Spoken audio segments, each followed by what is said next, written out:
Սույն հաղորդաշարի մեր մեծերը անվանումին հավատարիմ մնալու ձգտումով երբեմն տարակույս ենք ունեցել, թե արդյոք այս կամ այն անհատը, ում մասին տվյալ հաղորդումն ենք պատրաստում, իսկապես մեծ է։ Հերթական հաղորդման հերոսի պարագայում արժանավորության տարակույս չունենք, բայց դարձյալ երկմտանք ունենք, արդյոք մեր մեծերից է։ Եվ տատանումների հիմնական պատճառն այն է,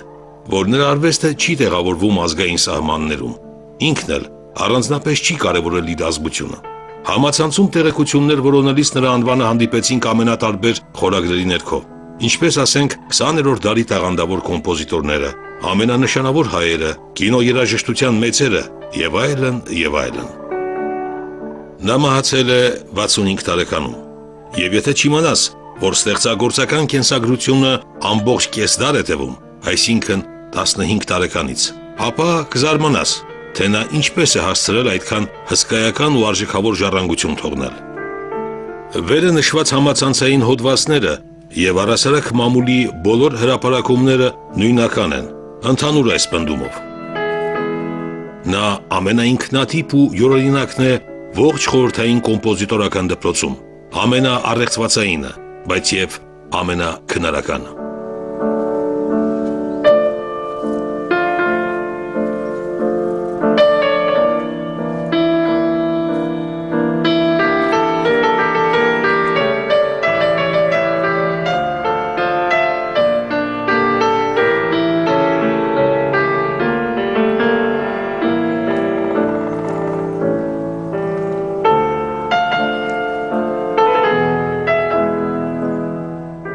Знаете, какая-то точка в моем ощущении его, она, наверное, произошла тогда, когда я писала о нем книгу. И когда я подробно сидела в его партитурах, в том числе в партитурах, которые не были исполнены. То есть я не могла взять партитуру в руки и включить запись. Я должна была читать партитуру и что-то представлять. Я должна была услышать эту музыку для того, чтобы о ней написать. И когда вот эта вся музыка, известная мне, неизвестная еще по звучанию, когда эта музыка выстроилась для меня в одну историю, я была потрясена. До глубины души это то потрясение, то впечатление, которое никогда меня не покидает. Это ощущение поразительной цельности личности, мистического задания, с которым этот человек пришел в эту жизнь, его совершеннейшая человечность в жизни с людьми, его абсолютная человечность в музыке и что-то совершенно, ну знаете, как вот божественная законченность всего того, что он сделал. Для меня это доказательство идеальной формы не только каждого его произведения, но и всей его жизни. В целом, для меня это такой мистический знак его великой принадлежности к великим.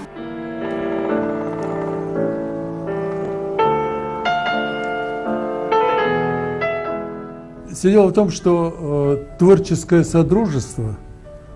если оно было не коротким, не эпизодическим, безусловно, оно переходило в дружеские отношения.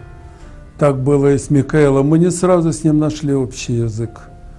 Мне посчастливилось записать песни Микаэла, не только ставшие знаменитыми «17 мгновений весны», но и песню «Память» на стихи Вознесенского, песня на стихи Самойлова, то есть на стихи Самойлова, на стихи Вознесенского «Не исчезай». Мне сам нравился процесс. Хороший он был очень человек, и у меня о нем самые добрые воспоминания. Иногда мы с ним спорили, особенно когда работали над новой песней. И я пытался внести свою интерпретацию в какую-то песню. Он сказал: нет, ты вот будешь петь так. Я говорю: ну знаешь что, ты сам так пой. Я буду петь так. нет, вот давай вот. И мы с ним иногда спорили, но это были творческие споры. Как только он вставал, так сказать, от рояля, отходил, у нас были всегда самые такие нормальные отношения. Нормально.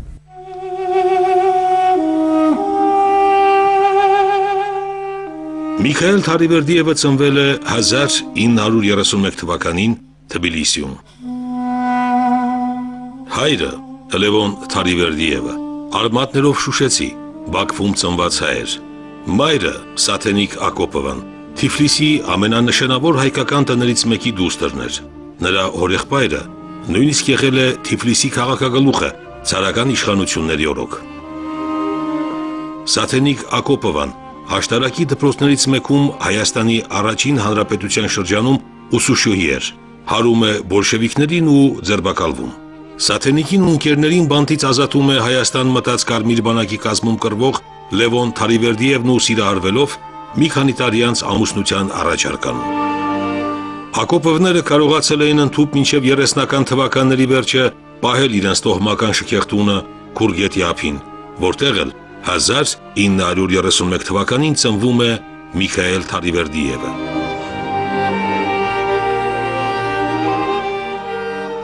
Он армянин, родившийся в Тбилиси, это особая совершенно порода людей, потому что Тбилиси же тогда, когда начинала жить вот семья его матери, там это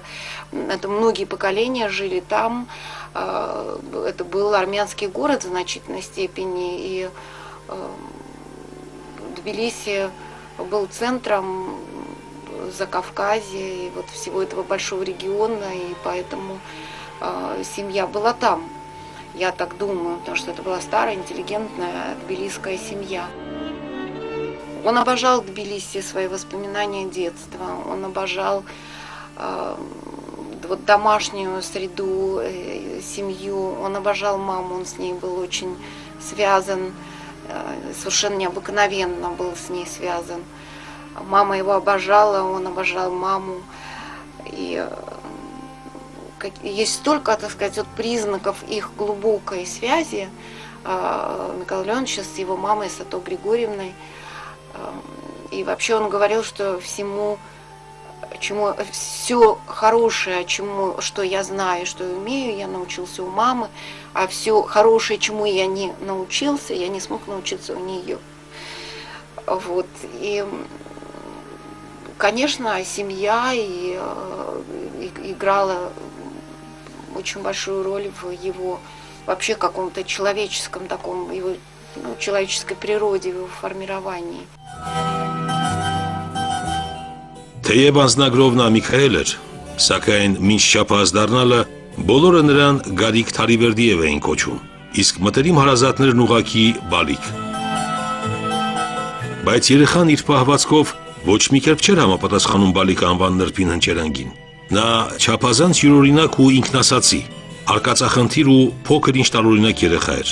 Նա հետագայում իր ինքնակենսագրական «Ես ուղղակի ապրում եմ» գրքում հիշում է,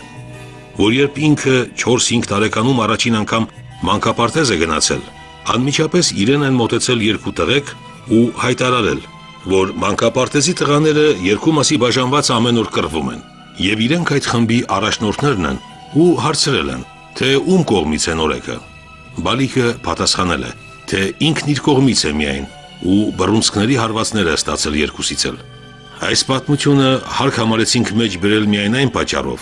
որ Միքայել Թարիվերդիևը չմիացավ որևէ խմբի կամ ուղղության իր ողջ կյանքում։ Անընդհատ ճեղքվող իրականության առջև, իրար հակադիր մտավորական ոչ մի թևին չմիանալով, նա ինչպես մանկապարտեզի առաջին օրը հարվածներ է ստանում երկու կողմից էլ։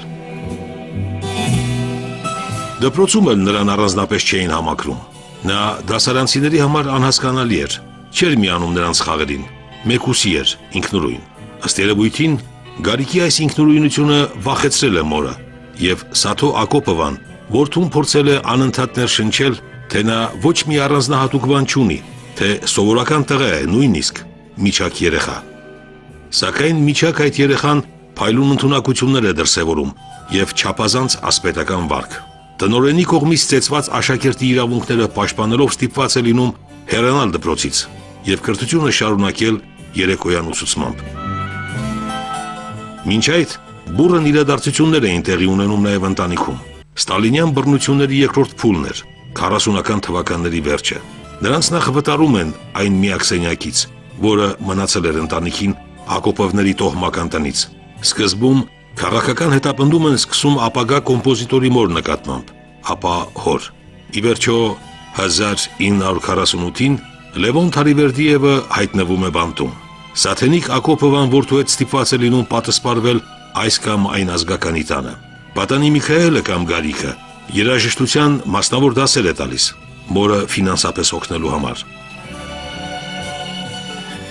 Հենց նույն 1948 թվականին տեղի է ունենում Թարիվերդիև կոմպոզիտորի դեբյուտը։ Թբիլիսիի Պալեաշվիլու անվան օպերայի եւ բալետի թատրոնում ներկայացվում է նրա բալետային երկու մինիատյուրների առաջնախաղը։ Հեղինակը թերթերի գովասանական հոդվածներից միայն վիրավորանք է զգում, որովհետև նրան պատանի երաժիշտ են կոչում, մինչդեռ ինքն իրեն արդեն մեծ էր համարում։ Դպրոցն ավարտելուց հետո պետք էր շարունակել երաժշտական կրթությունը։ Թիֆլիսում նա չէր ցանկանում, Մոսկվան շատ հեռու էր եւ մոր ու որդու ընտրությունը կանգ է առնում Երևանի վրա։ Հենց այդ օրերին էլ առաջին անգամ նրա փաստաթղթերում Թարիվերդիև ազգանունը Յան վերջավորությունն է ստանում եւ Միքայել Թարիվերդիևը ընդունվում է Երևանի կոնսերվատորիայի կոմպոզիցիայի բաժին, Գրիգոր Եղիազարյանի դասարանը։ Նա Երևանում անց է կացնում շուրջ 2 տարի։ Հանգամանքների բերումով հեռանում է Հայաստանի մայրաքաղաքից եւ ամբողջ կյանքում տհաճությամբ է հիշում այդ 2 տարին, կամ փորձում առասարակ չհիշել։ Ինչ էր կատարվել Երևանի կոնսերվատորիայում, որն այդպես վանել էր Միքայել Թարիվերդիևին ոչ միայն Հայաստանից, այլև ինչ-որ իմաստով առասարակ հայությունից։ Նրա կուրսի ղեկավար Եղիազարյանը ուսուցման չափազանց խիստ կանոնների կողմնակից էր, իսկ դեռ մանուկ տարիներից ինքնուրույնությամբ աչքի ընկնող Միքայելը չէր կարողանում դրա հետ հաշտվել։ Կարճ ասած, նրանց միջև թշնամական հարաբերություններ էին ձևավորվել։ Թարիվերդիևին նվաստացնելու համար Եղիազարյանը նույնիսկ պաշտոնական հարցում է անում Թբիլիսի, թե իսկապես Միքայել Թարիվերդիևը երաժշտական ուսումնարան է ավարտել եւ ստանում է գրավոր պատասխան, որ նա գերազանցությամբ է ավարտել հիշյալ կրթօջախը։ Ստալինյան բռնությունների երկրորդ փուլը բնականաբար նաև Երևանում էր շարունակվում։ Կոսմոպոլիտիզմի մեղադրանքով ձերբակալվում կամ հալածվում էին բազմաթիվ տաղանդավոր ստեղծագործողներ։ Այդ մեղադրանքով սպառնում են նաև Թարիվերդիևին։ Իր հուշերի գրքում նա գրում է, թե Երևանում իրեն երկրորդ կարգի հայ էին համարում, քանի որ հայերեն լավ չէր խոսում։ Հետագա տարիներին էլ նրա վիրավորվածությունն այնքան խորն է եղել, որ ստիպել է բացի թվարկածներից այլ պատճառներ էլ փնտրել։ Մանավանդ որ մինչև անկախության շրջանը Երևանում հայերեն լավ չխոսելն ամենևին ամոթալի չէր։ Նույնիսկ հակառակը, ռուսերեն չխոսողներին էին համարում երկրորդ կարգի հայեր։ Երևանից կոտրված սրտով հեռանալու մեկ այլ պատճառ նույնպես կար։ Կոմպոզիտորի այրին Վերա Թարիվերդիևան ամուսնու մահվանից հետո լինում է Թիֆլիսում, Երևանում եւ պարզում նաև մի խիստ անձնական պատճառ։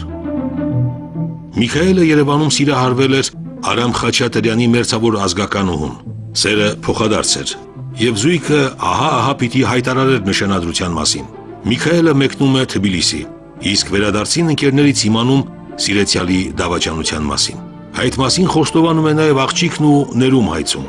Երիտասարդը մերժում է նրան։ Գործին միջամտում է նույնիսկ Արամ Խաչատրյանը, բայց նույնպես մերժում ստանում։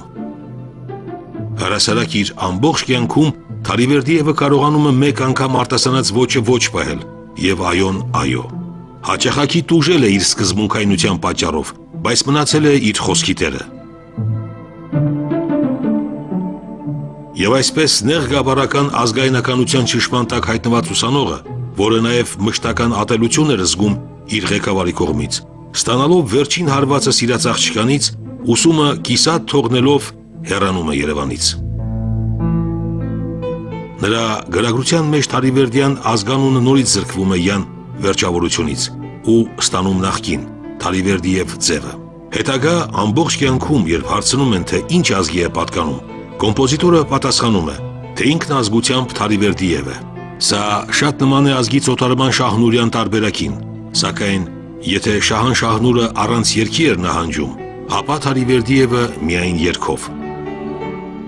Միքայել Թարիվերդիևն իր գրքում նշում է, թե իր ունեցած բոլոր լավ բաների համար պարտական է մորը,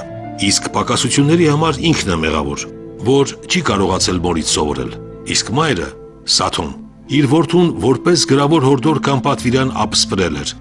Հայ ծնվելը երջանկություն է, հայ մեռնելը հերոսություն։ Вы знаете, вот можно много говорить на эту тему, но есть вещи, вот сохранилась тетрадь, в которой Сато Григорьевна написала такие наставления своему сыну, среди которых есть такая фраза, что родиться армянином счастье, умереть армянином геройство. Понимаете, или нас мало, но мы армяне. Понимаете, когда это исходит от любимой мамы, которая в зеленой тетрадке это пишет, и человек это хранит это до конца своей жизни, который в очень зрелом возрасте сам идет в армянскую апостольскую церковь и крестится там. Вот это, наверное, тоже о чем-то говорит.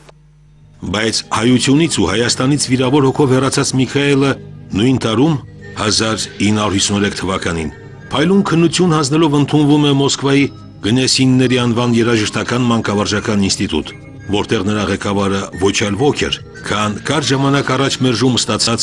Արամ Խաչատրյանը։ Մեծ կոմպոզիտորի ղեկավարությամբ Թարիվերդիևի երաժշտական տաղանդն օրորի ծաղկում է։ Ամբողջ կյանքում նա պիտի Խաչատրյանին համարեր իր մեծագույն ուսուցիչը, քանի որ ի տարբերություն Եղիազարյանի նա ոչ միայն թույլ էր տալիս, այլև օգնում էր, որ իր ուսանողները երաժշտության մեջ ընտրեն սեփական ձեռագիրը, ուղղությունն ու ոճը։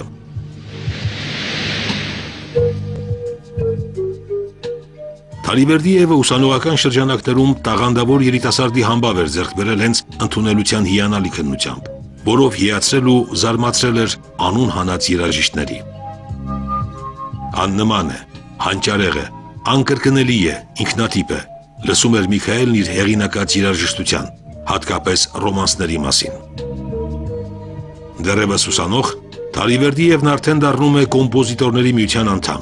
ինչը նախանձի ու չարակամության մթնոլորտ է ձևավորում նրա շուրջը։ Առաջին վոկալ շարքերը գրում է Խաչատրյանի ազդեցությամբ, դրանցից առաջինը կոչվում էր «Ու թպանցիկ ժողովրդական թեմա», հետո էլի երգեր Ավետիք Իսահակյանի բանաստեղծությունների հիման վրա, որոնց հիմնական թեման հեռավոր հայրենիքի կարոտն էր։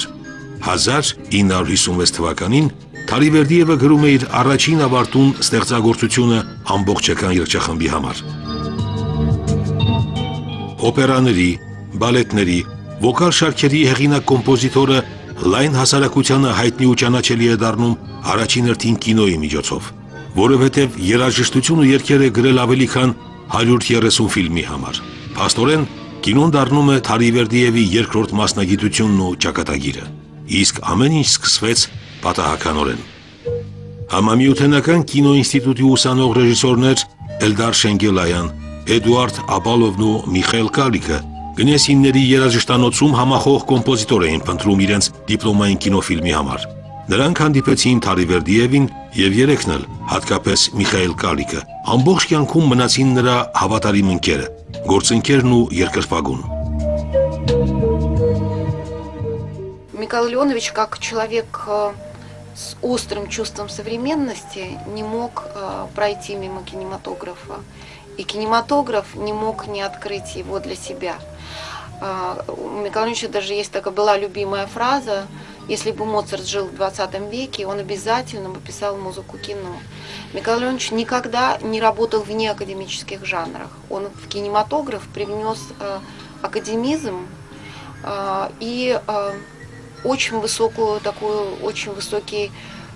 уровень музыкальной драматургии. Собственно говоря, он один из первых музыкальных драматургов в кинематографе. Только он сделал, в этом смысле он последователь открытий Прокофьева в кинематографе. Он очень любил Прокофьева, он очень точно понимал, что сделал Прокофьев, скажем, в Иване Грозном. Вот как он считает, что этот фильм есть начало не просто не немого, не говорящего кино, а музыкального кино. И он просто подошел к этому вопросу драматургии совершенно по-другому, как человек уже своего поколения, как человек, привнесший помимо драматургии еще и свою личную интонацию.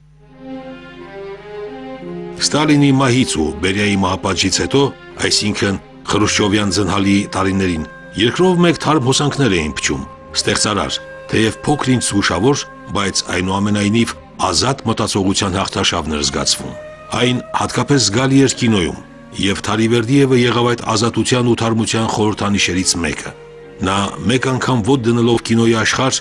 այլևս չլքեց այն։ Նա կինոյի համար երաժշտություն գրող այն եզակի կոմպոզիտորներից էր, որ մասնակցում էր կինո նկարահանումներին, նկարահանող խմբի հետ մեկնում արշավների։ Թարիվերդիևը հնչյունային ռեժիսորի հատուկ կուրսեր է անցնում, որպեսզի ձայնագրվող երաժշտության հնչյուններն իր սրտով լինի։ Նա մասնակցում է կինոարտադրության բոլոր էտապներին, սցենարի քննարկումից մինչև մոնտաժ ու վերաձայնագրություն։ Նա ամբողջապես ապրում է կինոյով։ Կինոն Թարիվերդիևի համար դառնում է երաժշտական ակադեմիստների մքլած միջավայրից պաշտպանվելու միջոց։ Когда вышел фильм, например, «До свидания, мальчики», начало 60-х Михаила Калика, это классика мирового кинематографа сегодня. Ведь это была бомба, а там музыки совсем немного. Но бомба почему? Потому что начинается фильм, когда мальчики плавают в море и звучит фортепианная прелюдия, такая моцартианская абсолютно, а заканчивается, эти мальчики уходят на войну. И никто не знает, они прощаются со своим детством, со своей юностью, и фильм заканчивается трагическими документальными кадрами хроники войны. И эта хроника идет на этой светлой моцартианской прелюдии. Понимаете, вот это видение, это слышание кадра такое, это было совершенно ново, абсолютно не похоже ни на кого. И вот эту интимную камерную интонацию Михаил Леонович вот привнес в кинематограф, открыв для кинематографа новые возможности.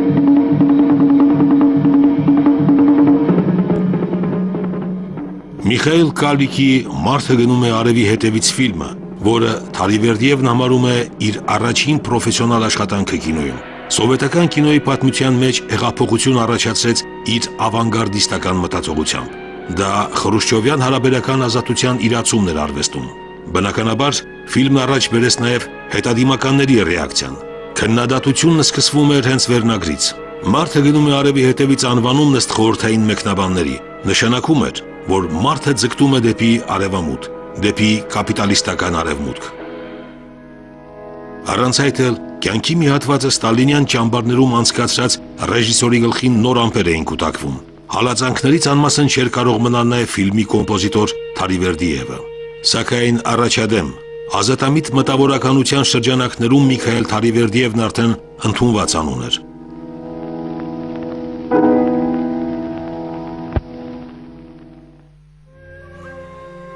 Առաջին ֆիլմերը Թարիվերդիևին ճանաչում բերեցին, բայց դեռ ժամանակ կար մինչև գարնան 17 ակնթարթ եւ Բաղնիքը տանուշ ֆիլմերը, այսինքն մինչև համաշխարհային հռչակ ու ճանաչում։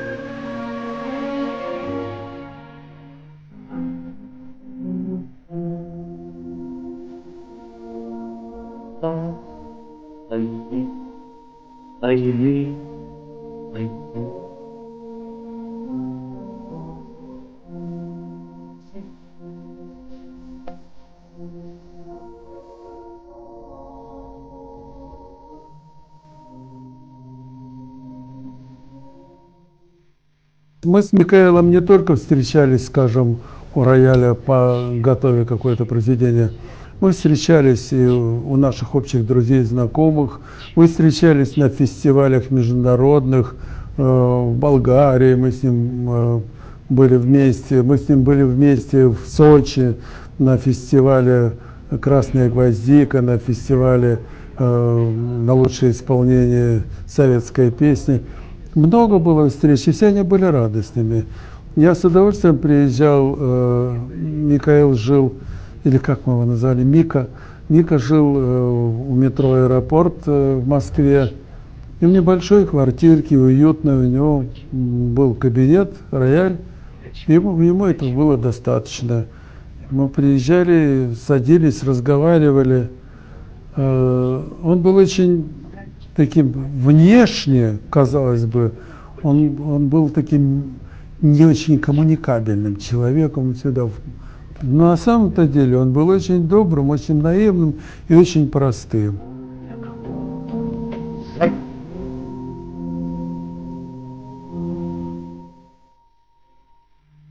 Как осенний листок, я менял города, я менял имена, надышался я пылью заморских дорог.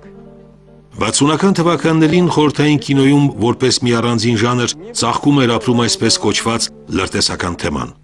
Բազմաթիվ ֆիլմեր էին նկարահանվում, եւ բնականաբար դրանցից մի մասի երաժշտությունը գրում էր կինոյում իր ուրույն ձեռագիրը հաստատած Միքայել Թարիվերդիևը։ Ռեզիդենտի ճակատագիրը, ռեզիդենտի սխալը, ռեզիդենտի գործողության ավարտը եւ այլն։ Այս ֆիլմերը նույնպես հաջողություն գտան եւ հանդիսատեսի իսկական թիվ ապահովեցին, սակայն քնարական անկրկնելի վոկալ շարքեր գրող Թարիվերդիևն արդեն հոգնել էր արկածային թեմաներից եւ այդ պատճառով էլ սկզբում հրաժարվում էր գրել երաժշտություն հերթական լրտեսական ֆիլմի համար, որը կոչվելու էր Գարնան 17 ակնթարթ։ Մանավանդ որ բուռն իրադարձություններ էին կատարվում նաեւ նրա անձնական կյանքում։ Ծերացած ծնողները այլևս չէին կարող միայնակ առանց մինուճար որդու ապրել եւ Միքայել Թարիվերդիևը նրանց բնակության տեղափոխեց իր մոտ Մոսկվա։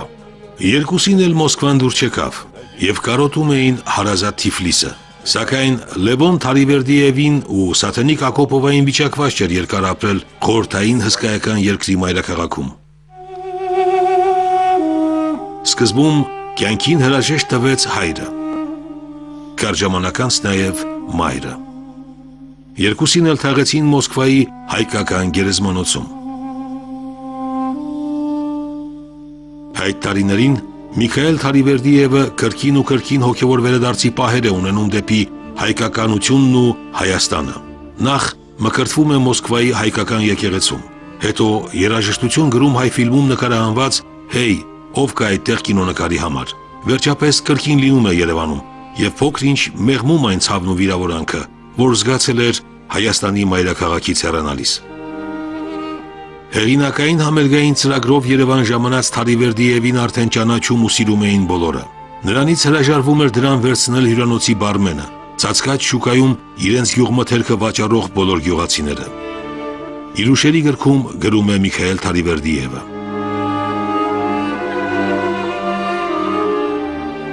Вы знаете, любой значительный человек и масштабный человек, он выражает собой нечто, что всегда превосходит место его рождения, точку его рождения, его генетику. Человек не может выражать только свою генетику. Он всегда выражает нечто, что важно очень многим людям, и в этом смысле философия Михаила Леоновича человеческая и музыкантская, она была абсолютно универсальной. Но с другой стороны, папа Михаил Леонович, он родом из Карабаха, он родился в Баку, но его семья из Карабаха, из Шуши. Вот, чем вообще-то Михаил Леонович гордился своими карабахскими корнями, он как-то его это грело. Вы знаете, я никогда не замечал за ним.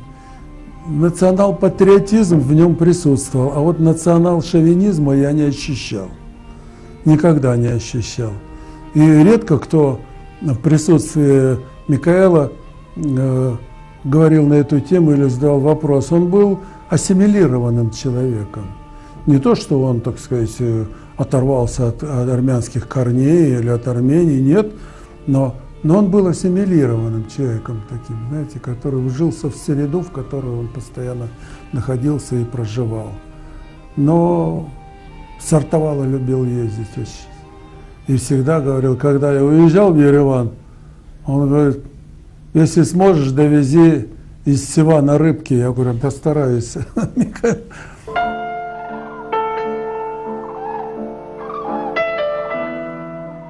Ծնողների կորուստը նրան որոշ շրջան տառապալից ապրումների մեջ է գցում։